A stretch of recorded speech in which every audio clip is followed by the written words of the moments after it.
But we need to reclaim that and look at our contribution of labor on the global economy. And once we understand that it's our labor and our forefathers' labor that has actually done this. This is Blair Durham with Black Wall Street Today, your media hub for all things Black entrepreneurship, politics, news, and events in Hampton Roads and beyond. When I say black, y'all say Wall Street. Black Wall Street. Black Wall Street. When I say black, y'all say Wall Street. Black. Welcome to the 74th edition of Black Wall Street Today with Blair Durham. So excited to be here. Quick nod to our sponsors, Milestone Mental Health Agency for all your family's mental and emotional health needs, as well as Apex Financial Group of Virginia. Question, have you begun preparing for retirement? Do you trust your financial professionals? I would urge you to contact the good folks at Apex Financial Group. They are a combined 50 plus years of experience in estate planning, and they can be reached at 757-640-0207. I'm super excited about today's topic. What are we sharing on? It is the Great Water Debate. I bet many of you had no idea such a debate was taking place. Joining us are Christopher Harrington. He's no stranger to Black Wall Street Today. He is the founder of Family Springs Natural Artesian Alkaline Water. Family Springs delivers natural, organic, alkaline-sourced bottled drinking water to health-conscious homes and businesses. Chris's goal with Family Springs is to raise awareness in schools, communities, and organizations about the amazing health benefits of water and how essential it is to our lives. Family Springs is a unity of conscious people that have come together as a family with a common belief in the one thing that flows in us, through us, gives us life, and has the power to connect us all. That, of course, is water. Wow. And also joining us is Mr. James Tabron. He is the owner of Water Plus of Virginia, which opened in 1987.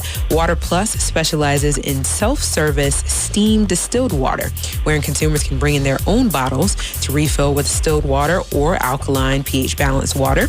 Given the many current health concerns regarding city municipal water, well water, and even groundwater, Water Plus has consistently grown over the past 32 years. Water Plus also offers a variety of health, vitamin, and herbal products, along with water purification systems. They're located near Military Circle Mall, across from Costco in Norfolk. Welcome to you both. Thank you. Yes, you're welcome. Hey, how's it going? How you doing?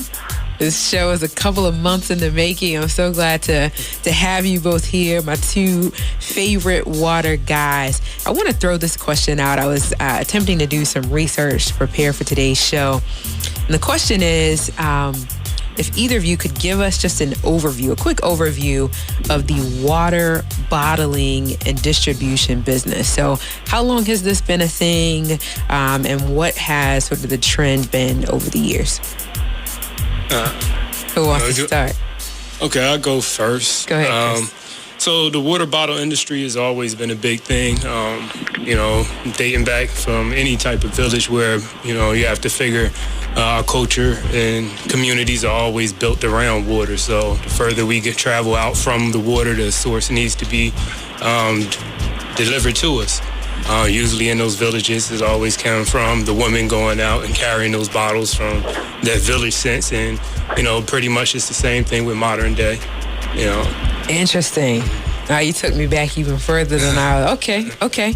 What would you say to that question, James, about the history of water bottling and distribution? Well, that industry basically started probably roughly about 40 or 50 years ago. Because at one time, water was being delivered in glass bottles, and of course that had its own inherent problems of bottles breaking. Since I've been in business, most of the bottles have been plastic, and there are different types of plastic, from polycarbonate plastic down to PET plastic and high-density polyethylene plastic. But over the past, I guess, maybe 10 years, a lot of consumers have started buying water at different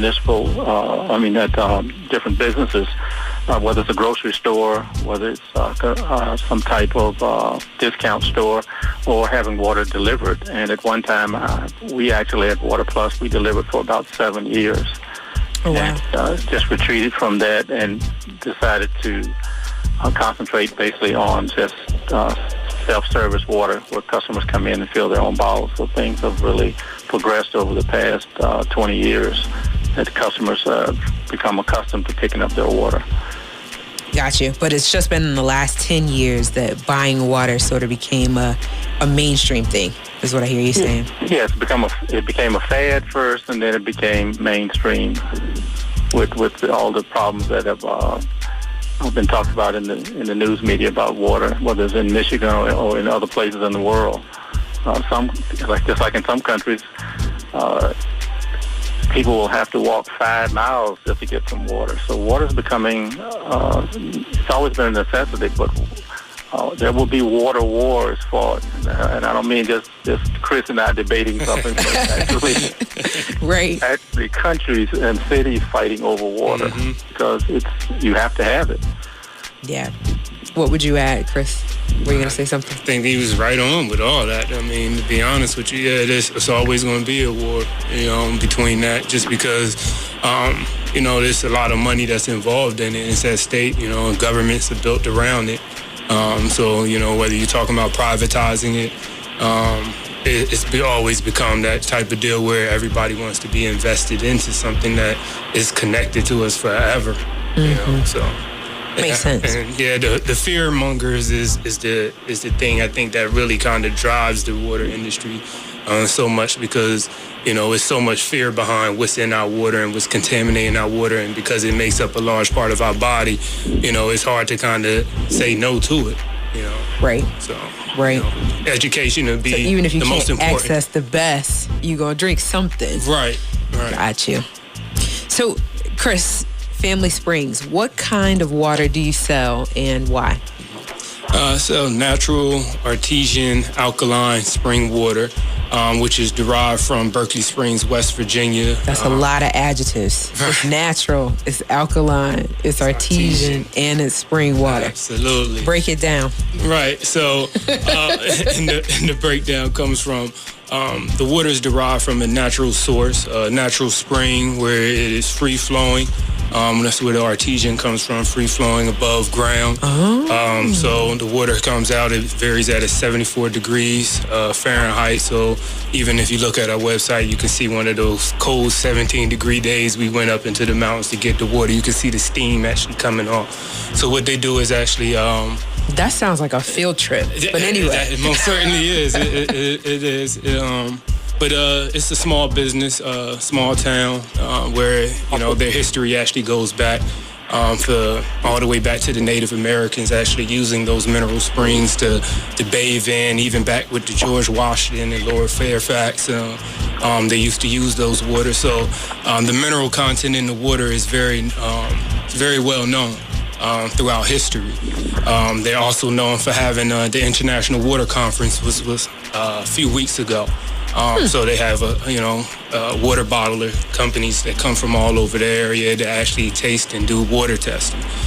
So it's for me, that's what I wanted to bring, something that was more organic. Because a lot of people use the word and the term natural or organic or spring water, and those things can vary.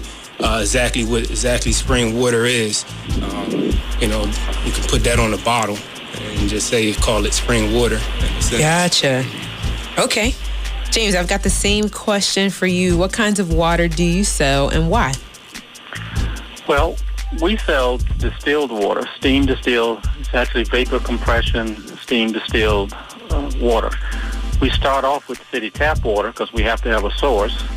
And the water then goes through carbon filtration, water softener, goes into our vapor compression steam distiller, and then it goes through carbon filtration afterwards and gets ozonated. And our objective here was to provide the cleanest water because we feel that your body will cleanse itself better if you're drinking clean water. The other component is that your body will actually hydrate better if you're drinking clean water because on its way, once you drink the water, your body will be able to transport more nutrients throughout your body, throughout itself, and also you're on its way out, so to speak. Gotcha. You will have more contaminants being able to be placed into the water. And it's similar to if you were drinking tea, if you put 2 spoons of sugar, it would dissolve. If you put maybe 10 spoons of sugar, that would reach a point where the tea would become saturated and the contaminants, the sugar would not dissolve anymore. And to some degree, your body works that way. The cleaner the water, your body can utilize what water basically is meant to be, and that's to lubricate and to transport nutrients and waste. And also it helps as far as keeping your body cool. So we took somewhat of a different approach, and that's because when I was introduced to distilled water, water always had a strange taste, and I had to drink it cold. Well, with distilled water, you actually end up with clean water, and water itself does not have a taste. But most people drink it cold because it has contaminants in it. Right. So we took a different approach, and we also sell alkaline water, and that's been probably about 2 years now. We've been selling alkaline water because that's become very popular for a host of reasons. Just in the last 2 years, you started selling alkaline water? Yes.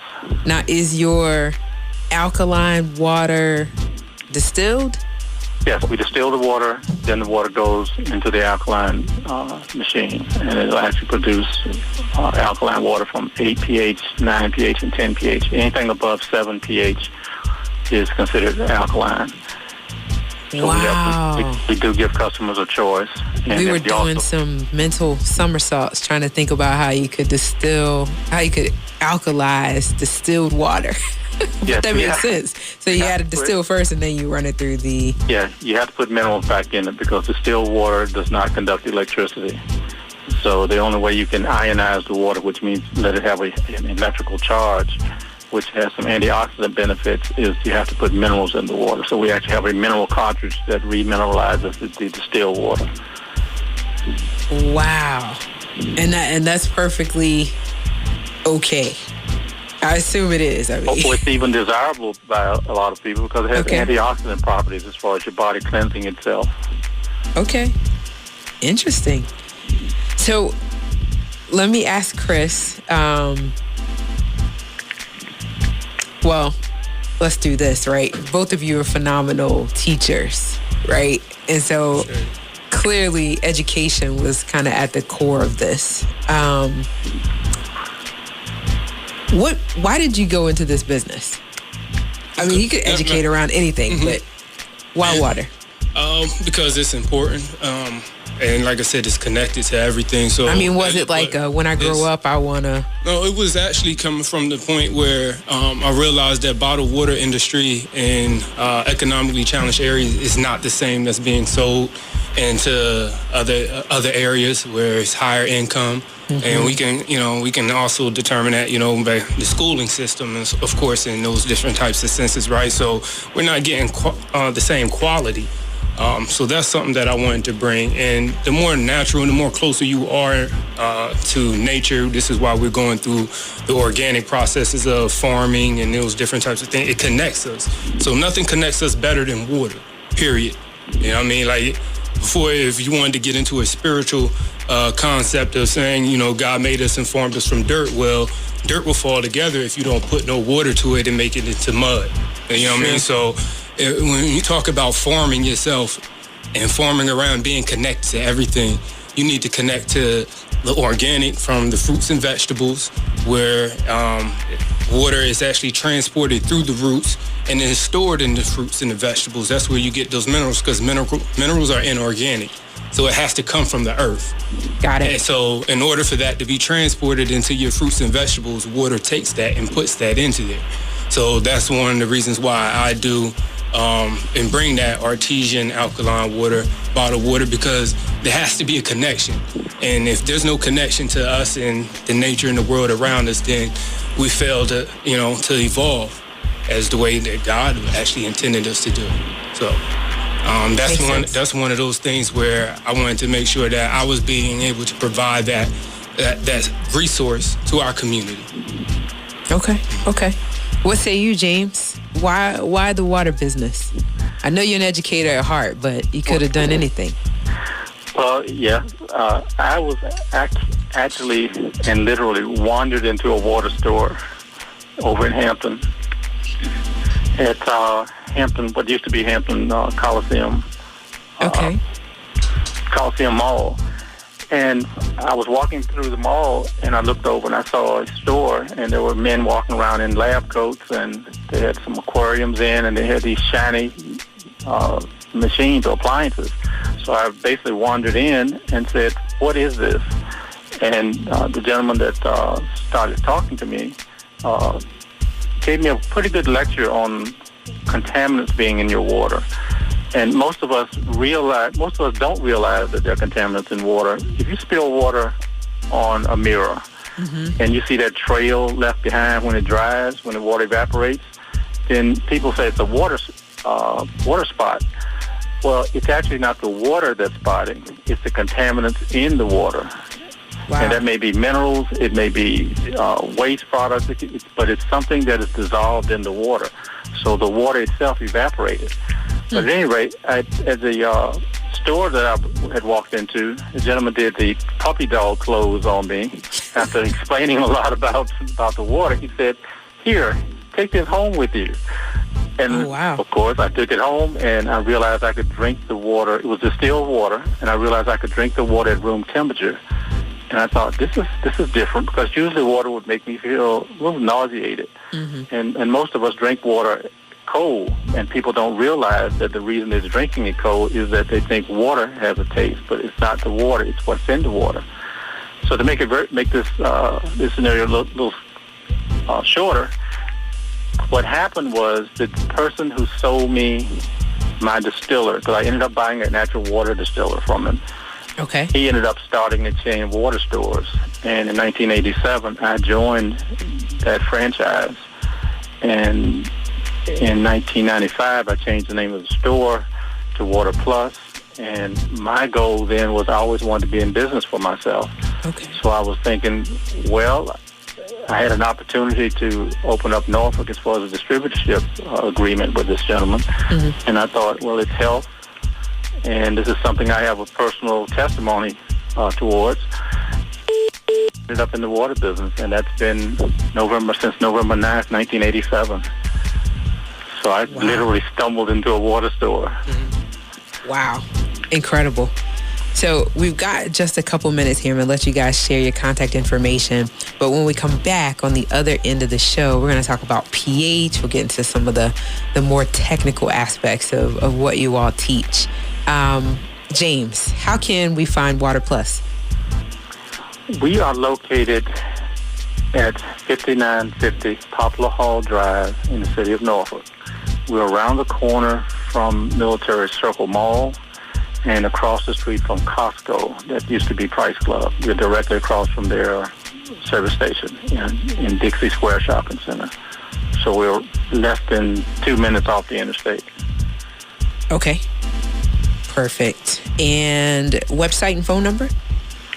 It's waterplusofvirginia.com, and our phone number is 757-667293. Perfect.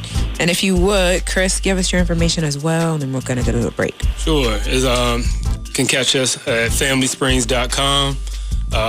Number 888-927-4257 for any phone calls. And all social media, Family Springs Water. You can also Google Family Springs Water.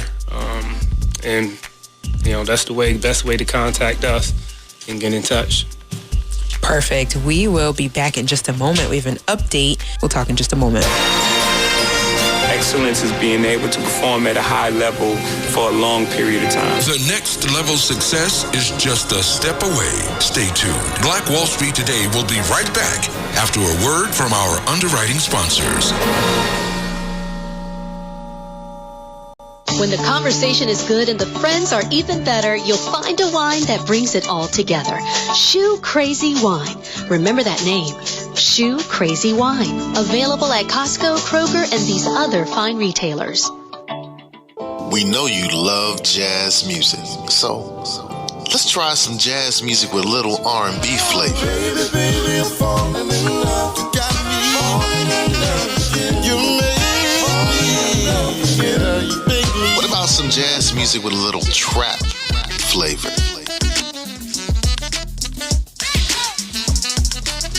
Jazz and Caribbean. Hey, we mix it up. So, online, look for Grandpa Crunk and enjoy the great jazz music. Grandpa Crunk. Jazz music. Peace. I'm your brother Crunk. I have a new podcast called Snatched. Sorry. You're about to get snatched. It's the best of my YouTube channel from TV. You're listening to the Snatched podcast. In audio mastered format. Snatch and run! On Blueberry, Android, the Edgy Podcast, Stitcher, Digital Podcast, and Speaker. Ever experienced what snatching is like? And now, more Black Wall Street Today with Blair Durham on Smooth 88.1 WHOV. Welcome back. It's time for hashtag Money Talk with Apex Financial Group of Virginia, Mr. Michael Gray and Mr. Anthony Epps. How are you? Hello there. How are you? Good. Doing well. So excited about what you're going to share today. Let's get started. Okay, yes. We're going to talk today about something that pretty much is a major concern now in our society. And we're going to talk really today about Social Security benefits, how to maximize Social Security benefits. And I'm going to speak about some updates on how you can actually get more information on these particular types of benefits, okay? So we're going to talk about Social Security benefits on today. Now, before we get started, just want to put a few statements out, okay? Let's do it. Today, most retirees and most people today, years ago, their major concern was death, okay? Okay, people was worrying about dying, okay, 20, 30, 40 years ago. Okay. But now, the major concern amongst most retirees is making sure that they don't outlive, okay, their money, their income, okay? Yeah. They want to have enough income, okay, to live on, okay? So today, Social Security, again, is what we call a major source of income for most people, okay, age 65 and over. Now, Social Security is one form of income for retirees, okay?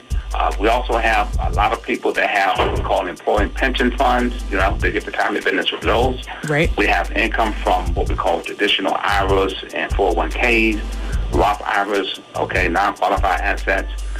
Sometimes when people retire, they have to continue working beyond 65. And then you have some have to rely on their family, okay, for support. So today we're going to talk about ways to maximize Social Security. Now, when we look at Social Security, okay, you have a couple of things that you have options on, okay? A lot of times individuals take the early op, which is at age 62, okay? You can start basically collecting Social Security benefits, or you can wait until we call the full retirement age, which is age 66. Okay, at age 66, you get the full retirement benefit. Now, if you decide to take an early op, which is at age 62, okay, there will be a 25% or better decrease, okay, in your monthly benefit check. So if you take the early out, you're going to actually decrease your benefits by 25%. Got it. If you're 66, okay, you get the full retirement benefit. Okay, now, so with that said, of course, a lot of times when you look at Social Security, it becomes more complex when you have a spouse involved, okay? Yes. You have two spouses involved, okay? So what we're going to do today, we're just going to talk just very briefly, okay, on some things that could be a benefit to most individuals who are looking for retirement benefits. Now, I want to talk very briefly, and keep in mind that because of the time limitation here, I can't really get into a whole lot of different strategies, but I will say this.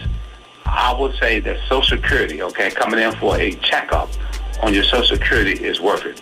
If you allow me 1 hour, just 1 hour, okay, I will give you a free consultation, and I will take a look at Social Security benefits, okay, to make sure that you're getting the maximum, because a lot of times people are not getting the maximization out of their Social Security benefits, okay? Got it.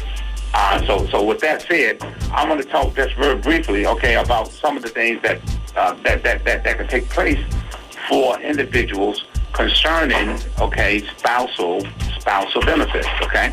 Again, one benefit is that when you have spousal benefits, okay, if you have a husband and wife both working, okay, and they basically retire, and one of the spouses, okay, at age 62 or the age 66, begin receiving their benefits, okay? Mm-hmm. The other spouse, okay, that's not receiving benefits, okay, can be entitled up to 50%, okay, of that spouse's benefits. Okay, for example, if you have a spouse that have a monthly income from Social Security, let's say of $2,000, okay, and that spouse elects to take their benefit, whether it be at age 62 or age 66.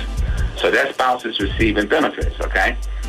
Let's say the other spouse, okay, all right, they decide to take their benefits as well.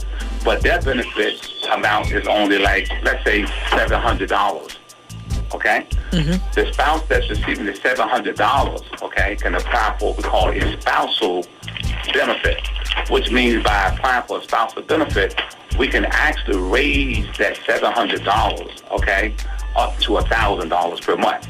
So that right there is $300 a month income that will be coming to you, okay, if you have the information and get the updates on Social Security. So what we're saying here, in essence, is that spouse can get a $300 a month increase, raise, okay, by just knowing what to do. And you look at $300, okay, over a year's period of time, that's $3,600. Over 10-year period of time, that's $36,000, okay? Mm-hmm. That could be in your hands by just knowing what to do. So again, these are some of the strategies, okay? This is one of many strategies, okay, that we can present, okay, that can help a lot of individuals, okay, to get the maximum benefits, Social Security benefits, okay? Can I ask you a quick question? Sure, go ahead. Is what I draw from Social Security directly proportional to what I put in? In other words, well, maybe that was clear. Is that clear? No, they have. Can I only get out of it? Okay, go ahead. They have an index, okay? So, of course, you have to have 40 quarters, okay, to qualify, okay? 40 quarters. Which is actually 10 years of employment, okay? Now, what they do is they do what they call an index. They'll take your 30 years plus of salaries, income, and they put in the index, and they would calculate, okay, what your monthly benefits would be, okay? So that's more like a calculation. They have an index that they use to come up with the amount that you'll be getting each month on your Social Security benefit. So that's that. But to answer your question, basically, on the average, okay, that's going to depend upon, of course, the individual income, okay, history over 30, 35, 40 years of work. Got it. But the main thing is you have to have 10 years or 40 quarters in order to qualify. In order to get anything, got to have 10 years in. Okay. Not unless you're married, okay, and, your spouse is receiving benefits through a divorce, okay, through some other means, okay, that would be an opportunity for a non-working person to receive benefits. Now, I'm going to speak about divorce, okay? Okay. Now, I'm going to go back to the spousal benefits. Okay, now, let's say in life things happen, okay? Sometimes people end up, separating and getting divorces. So if you have a situation where, I'm going to go back to that same situation where we have two spouses, now they're now divorces. They're now divorced. They've been divorced over 10 years, okay? And let's say one of the spouses, their benefit is, let's say, again, $2,000, okay? Mm-hmm. All right? And the other spouse, okay, all right, they have a low amount on their on their benefit. Okay, what the divorce? I got you. Yeah, go ahead. Okay, they can apply, huh? Say like $400. Yeah, you can save $450 on that same example. They can come up with another $300. Okay, which would be another $3600 a year just off the divorce. Even though they separated, they can still get what we call a spousal benefit. Wow. Right? And it won't affect the other spouse because when you go down to apply for it, they don't have to be notified. Got it. That's a benefit that people don't know about. Okay? Gotcha. So this is just one of many, okay, different strategies that we can employ, okay, with these updates. And the key to it is every situation is different, okay? And Social Security is one of the most major source of retirement income, I think it'd be well worth your time just to allow yourself 1 hour of free consultation for a Social Security, checkup, and it's free. It don't cost you anything. And by doing that, we may be able to help maximize some of your benefits and give you more income just by employing just a few of these strategies. So it's very important. How could I schedule an appointment to come in? Okay, it's real simple. You can call us here at our office number. It's 757-640-0207. Okay? Got it. You can reach that number and call in for your free consultation. Our location here is 355 Crawford Street, Suite 320, Portsmouth, Virginia, 23704. And also, too, we have email, which is apex, APEX _of_VA @yahoo.com. Also, too, our website is www.Apex Financial Group. That's one word. Apex Financial Group of VA.com. So got it. You can reach out to us, and we'll be more than happy to sit down with you and look at your situation to see if we can help maximize your benefits by giving you a pay raise. Real simple. Perfect. What else do you want to share? Okay. 2 minutes. Also, too, with this here, keep in mind that when you look at Social Security, there's so many different strategies. A lot of times with the Social Security benefits, we can do a couple more strategies. It's called file and suspend strategy, And the way that works is that, let's say you got again, I'm looking at spouses. You got a married couple. One is going to receive a higher benefit at what we call full age, retirement age. That spouse, could actually delay. He could actually, or she could delay their benefits to age 70. And by delaying their benefits at age 70, they'll pick up 25% more income. And then the second spouse, can actually start applying for their benefits, while the other spouse's benefits is in delay.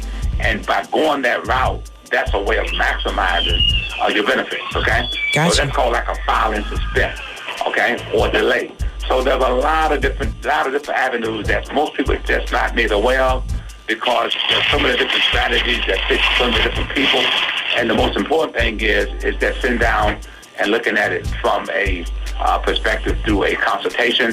And I think that'd be the best way for me to sit and analyze to see what I can do to help individuals out. So I would really, really, truly recommend, just getting a checkup, because again, it could translate into more income for you. Additional income.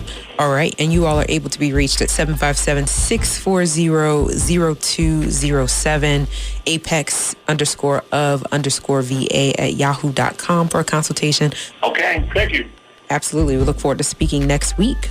Perfect. Now joining us is Dr. Oliver Jones. He is the director of Source Energy Group in Virginia Beach, which is a global corporation with a drive to change the world with energy and technology solutions. Jones is also an assistant professor in the School of Business at Hampton University, and he enjoys sharing the wisdom he's amassed throughout his career with his students as well as in his philanthropic endeavors. Welcome back, Dr. Jones. It's good to have you here. Hello. Well, welcome. Always privileged to see you. Fantastic. I know that you have put together an incredible strategy through building wealth with your business students. Oh, yeah. We're not just talking theoretical anymore, no, right? We're actually building businesses. It's not just theoretical anymore, and it's just not. It's gone beyond the students now. We've shifted now officially from formulating strategy to now, shifting gear to implementing strategy. Okay. And that's a big shift. And in order to do that, I've talked to you a couple of times. We essentially went through you will look at all three phases, but we spent a lot of time in basically digging back historically to see the grounding in which we basically wanted to ensure that is in place, and to see the steps forward. And so the three phases. One is reclaiming our legacy of wealth. The second is building on our legacy of wealth, and the third one is expanding our legacy of wealth. So it's the reclaiming part. It was fascinating. One of the things that happened to me last year,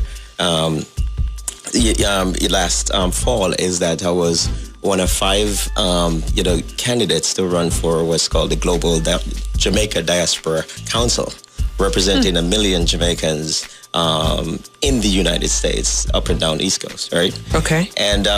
And before running, I basically needed to understand the platform, the context in which even the Jamaican diaspora, the impact of the Jamaican diaspora on the African American experience over time. Mm-hmm. And kind of I went back and actually did the whole framework back over our 400-year time frame, and kind of see all the integrations and the influences and what we have done as a people. And so it allowed me to actually, realize how much we've done and the value that we as a diaspora had on the economics growth, not just of the United States. We talk about the United States a lot, but of the globe. Yeah. And so that's something that we don't talk about often. At all. Obviously, we're being trained not to consider it. So going back through, the way you have to context it is like when you talk about wealth, you put wealth in 2 categories. You have capital wealth, mm-hmm. right? And then you have consumer wealth. Mm-hmm. In order to basically get to consumer wealth, you have to basically first have capital wealth. Right. Components of capital wealth from jump, right, is essentially land, labor, and know-how, right? How you know what you're doing. Yeah. This basically essentially leads to, the ownership of industries, factories, and ultimately production, which is the consumer wealth side, mm-hmm. right? Mm-hmm. We talk a lot of our contribution to GDP, which is essentially gross domestic product, mm-hmm. which is a collection of the outputs, to a consumer. But we don't look at it from the producer side and who owns the production, because ultimately that's where we basically have to look for at wealth. Right. Right. Right. Wow. So I have to kind of break it down slowly, and I know and to have us grasp it. We need an entire hour. We need an entire hour. We need to stop with these 5 minutes. Yeah, this is not. The 5 is not, because essentially, if we don't get this, then we keep missing it, right? Mm-hmm. Mm-hmm. We got it a couple times in history over time, I noticed. All right. One is, so first on the reclaiming side, let's say, look at labor, right? Every time we basically, I know we have to look at history, and we got to look at, what other people have done to our people in terms of the taking of ownership of our labor. But we need to reclaim that and look at our contribution of labor on the global economy. And once we understand that is our labor and our forefathers' labor that has actually done this, and understand in context what is contributed to the global economy, mm-hmm. then it's a different lens, mm-hmm. right? Mm-hmm. So over time, you of course, the first century from 1619 to 1719, unofficially, that kind of unofficial stealing of labor was happening, but it was our labor. It was still our labor. It's still our labor. Yeah. And of course, the formalization in 1719, when those boats start coming into New Orleans, of have it been a functional part of it, you see that the first industrial revolution after that took place in UK, where steam was, the corn, science and the exposure of use of steam in production came about, but only because we were producing too much. Our labor was producing too much, so they couldn't basically manually produce with the amount of output that was coming from labor in the West. African labor. Yeah. So you got to look at it from that context too. Where if you start to talk about detaching somebody else's own our labor from the labor, to be reclaimed and say, okay, this is the labor and the contribution to labor, right? Mm-hmm. Of course, land wasn't something that was, we can talk about all the, who didn't give us what on the land part, which is true, right? Right. But in the later part of the 1800s, we actually got some land in Oklahoma. Mm-hmm. Right, mm-hmm. We got some land, from the or Indian folks, and we basically developed ultimately what the show is called, right? That the Black Wall Street came out of the fact that we identified land, and we basically reclaimed our labor, and we built and we produced, and we demonstrated what we could do as a sample from the Black Wall. I like that. As a sample. So we have the prototype, and when we actually reclaim and understand our reclaim land, our capital, our know-how, our labor, and then start produce from it, right? Yeah. So the context of then realizing that we've done it already, we know how to do it. And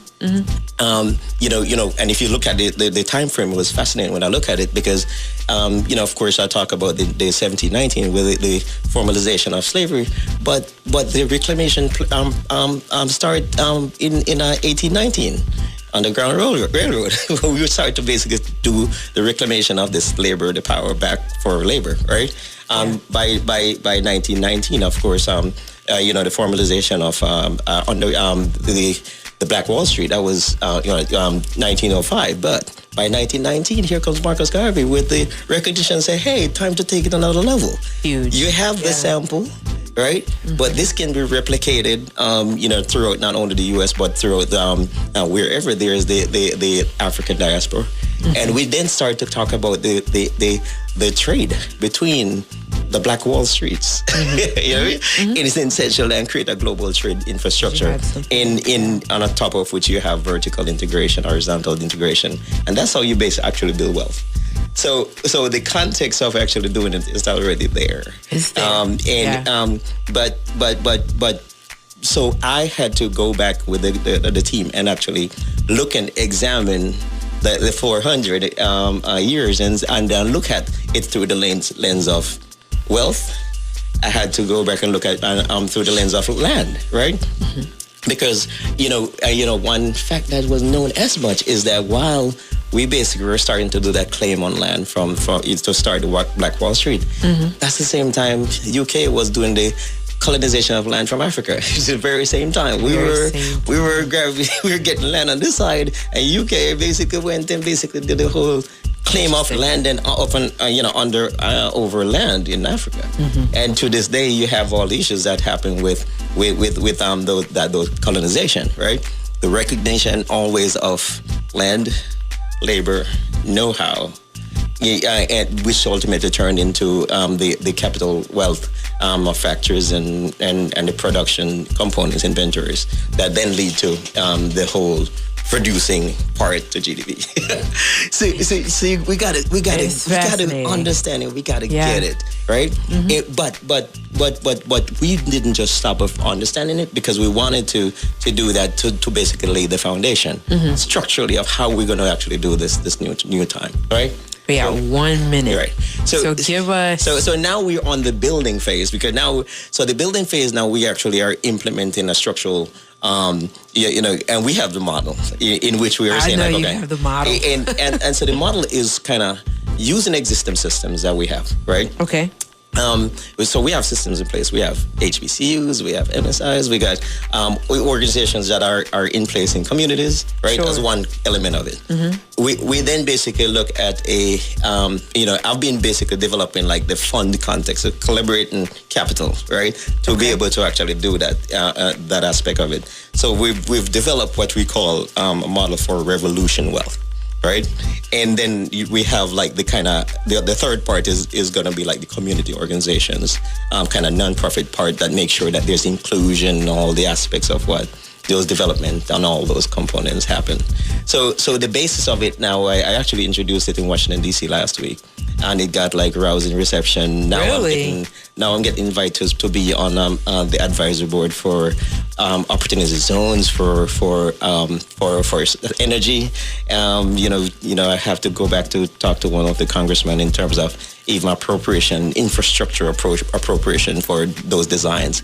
But bottom line is, it ultimately we're building wealth through actually building what we call build-to-scale corporations, right? From scratch, and use those as a vehicle. Are you going to give me a full hour? Or are you going to keep making me cram in 10 minutes? You know what? We got to wrap it up right now. We deserve. We should basically assign a few sessions for for talking about all of this, because in the next couple of months, we're going to do some serious rollouts. Okay. Perfect. Well, I'm super blessed to have had you here today. Yeah. And I look forward to, let's get that on the calendar for April, May, full hour. 12 to 1. 12 to 1. We're going to have this conversation. Absolutely. Okay, cool. And I'll probably bring in some of the team that is working on it too. That'd be great. Sounds good. We'll talk soon. Indeed. All right. Couple of announcements here before we get back to our water specialist. I do want to... we're going to break. We'll be back in just a moment. The biggest financial asset that you have going for you by miles is the value of your own earning power over the years. If you fail to plan, you're planning to fail. More important business insights are on the way. Stay locked in. Black Wall Street Today will be right back after these messages. Come to the Hampton University Museum and Archive. Free and open to the public, travel back in time and enjoy the masterpieces from the 19th century, the Harlem Renaissance, and even contemporary movements such as Afro-Cobra. We are home to the largest public collection of African American art. You can also admire the museum's special gems like the Liberty Pen, used by Abraham Lincoln to sign the Emancipation Proclamation. Founded in 1868, we're the country's oldest African American museum. Explore our 10 galleries of fine art from Pacific Islander to African to Native American. We also welcome students and educators to find over 10 million primary documents and photographs for curriculum research. We take pride in our national treasure and hope you do too. Call 757-727-5308 or visit museum@hamptonu.edu for more information and events. Keeping you informed, we are the essence of HU 88.1 WHOV. Are you a 757 business owner? Do you desire to make new connections and grow your community involvement? Could you benefit from taking classes to sharpen your skills? Well, join Black Brand, Hampton Roads Regional Black Chamber of Commerce. Completing a membership application is simple. Just click onto our website at www.blackbrand.biz or download the app. We look forward to meeting and building with you soon. WHOV would like to thank Black Brand for its support of WHOV programming. Hi, I'm Gina Pemberton, president of the National Hampton Alumni Association. Our time is now. This is our moment to define what being a Hamptonian really means. At a time when the relevancy and impact of HBCUs is without question, it's absolutely critical that we all engage, work together, and give back to our home by the sea. Engaging as an alumnus means to join your local alumni chapter, mentor a current student, and donate regularly. Join your local alumni chapter now, logging on to NHAAINC.org. Keep Hampton's legacy strong for generations to come. Hey, this is Seko, DJ Seko Varner, the producer of this podcast. So when I'm not producing podcasts, I'm actually DJing wedding receptions, corporate events, proms, other formals, and I would love to take care of your special event. So our company is Positive Vibes Incorporated, www.positivevibes.net. That's www.positivevibes.net. We've been performing for over 25 years, and we would love to bring our expertise and our fun to your special event. Positive Vibes Incorporated, www.positivevibes.net. Peace and prosperity. And now, more Black Wall Street Today with Blair Durham on Smooth 88.1 WHOV. Welcome back. It's the 74th edition of Black Wall Street Today. Do you all remember we're focused on the great water debate? So excited to have our two guests, Chris Harrison and James Tabron. I've got a question in closing pertaining to pH. I'm going to start with you, Chris. In 1 minute, what is pH and why does it matter? pH is the potential hydrogen. pH is the potential hydrogen that's in the solution, meaning how acidic the solution is. When you talk about alkalinity, you're talking about the minerals that is able to buffer the solution of acid in a solution, basically. So you want the mineral content that basically be able to do that, and that takes inorganic minerals. Okay, I think I got it. Let me ask you, James. When we're thinking about pH, right? Yes. I know you test water in your shop. What's the average pH of tap water?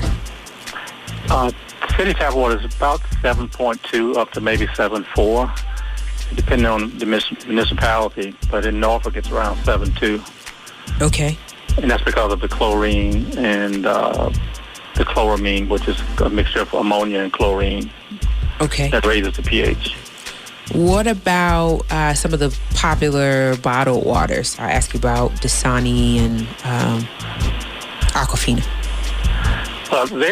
That's filtered water, and I think Dasani, they actually puts minerals back in their water, so that raises the pH a little.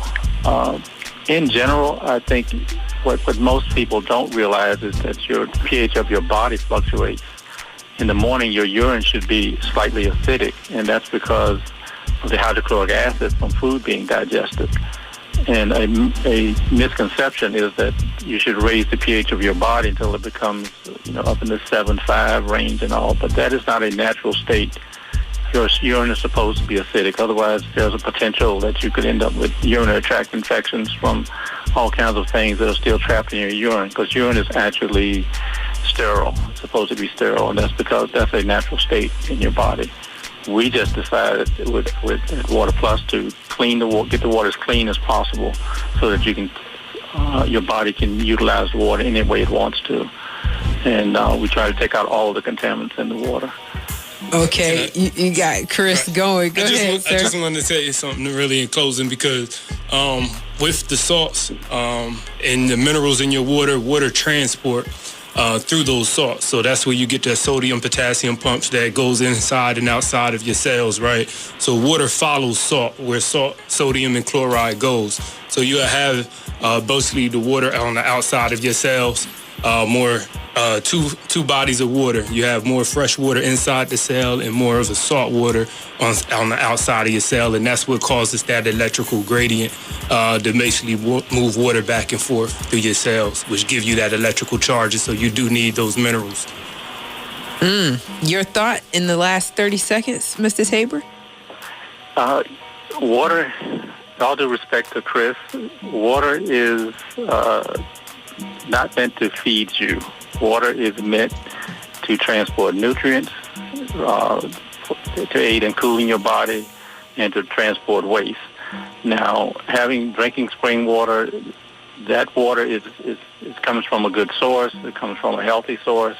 I'm not putting spring water down by any means. I'm just simply stating that drinking distilled water, your body is utilizing water at a pure state.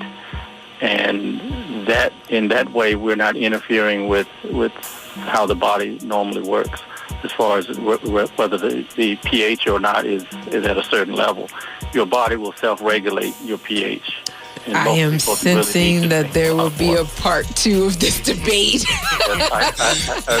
I mean, no offense to Chris whatsoever. I have a lot of respect for Chris. So Hey, look, we will do a part 2. We're going to bring you into the station, Brother Tabor.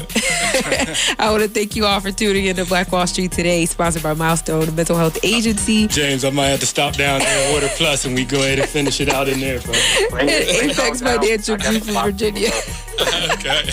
Our guest, the awesome James Tabor of Water Plus in Norfolk, and Chris Harrison of Family Springs, FamilySprings.com. We're building minds, building connections, guys, and we're forging the path ahead toward business success in the Black community. We look forward to talking next week. Phenomenal.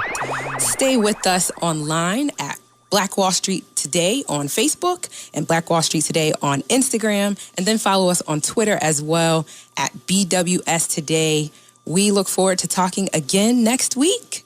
Have a wonderful week.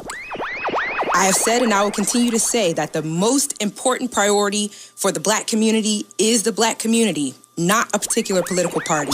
Phenomenal. Hey, yo, when I say Black, you say Wall Street. Black Wall Street. When I say Black, you say Wall Street. Black. When I say Black, you say Wall Street. Black. When I say Black, you say Wall Street. Black Wall Street. Black Wall Street.